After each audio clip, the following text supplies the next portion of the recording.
الیوم اکملت لکم دینکم، آج میں نے تمہارے لیے تمہارا دین مکمل کر دیا۔ ذی الحجہ کی 10 تاریخ کو عید الاضحیٰ منائی جاتی ہے اور مسلمان اللہ کی رضا کے لیے قربانی کرتے ہیں۔ قربانی حضرت ابراہیم علیہ السلام کی عظیم سنت ہے۔ جب ابراہیم علیہ السلام نے خواب میں اپنے بیٹے حضرت اسماعیل علیہ السلام کو اللہ کی راہ میں قربان کرنے کا حکم دیکھا تو دونوں نے مکمل اطاعت اور فرما برداری کا مظاہرہ کیا۔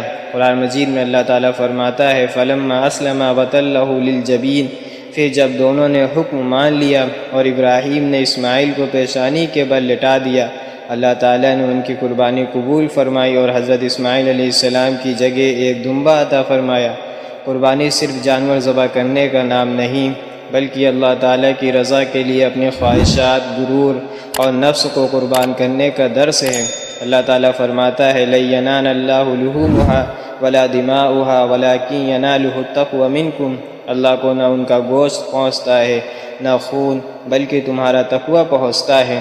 5 وقت کی نمازوں کا خاص اہتمام کرنا چاہیے، خصوصاً پہلے 9 دنوں کے روزے اور خاص طور پر یوم عرفہ کا روزہ۔ کثرت سے اذکار یعنی اللہ تعالیٰ کا ذکر کرنا چاہیے۔ رسول اللہ صلی اللہ علیہ وسلم نے فرمایا ان دنوں میں کثرت سے تحلیل، تکبیر اور تحمید پڑھو۔ اپنے گناہوں سے سچی توبہ کرنی چاہیے۔ ضرورت مندوں کی مدد اور غربا کا خیال رکھنا بہت بڑی نیکی ہے۔ صاحب استطاعت مسلمان کے لیے قربانی ایک عظیم عبادت ہے۔ ذی الحجہ میں حج ادا کیا جاتا ہے جو اسلام کا 5واں رکن ہے۔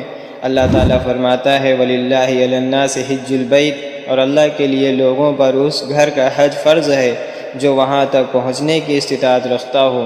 رسول اللہ صلی اللہ علیہ وسلم نے فرمایا جس نے اللہ کے لیے حج کیا اور نہ فحش بات کی اور نہ گناہ کیا وہ ایسے لوٹتا ہے جیسے آج ہی ماں کے پیٹ سے پیدا ہوا ہو۔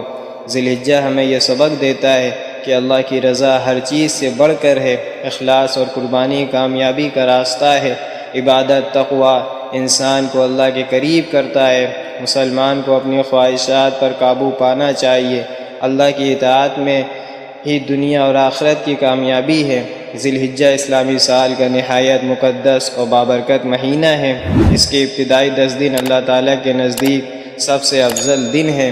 ان دنوں میں عبادت، ذکر، روزہ، صدقہ، قربانی اور توبہ کا خاص اہتمام کرنا چاہیے۔ حضرت ابراہیم علیہ السلام اور حضرت اسماعیل علیہ السلام کی قربانی ہمیں اخلاص، صبر اور کامل فرما برداری کا درس دیتی ہے۔ اللہ تعالیٰ ہمیں ذی الحجہ کی برکتوں سے بھرپور فائدہ اٹھانے، اخلاص کے ساتھ عبادت کرنے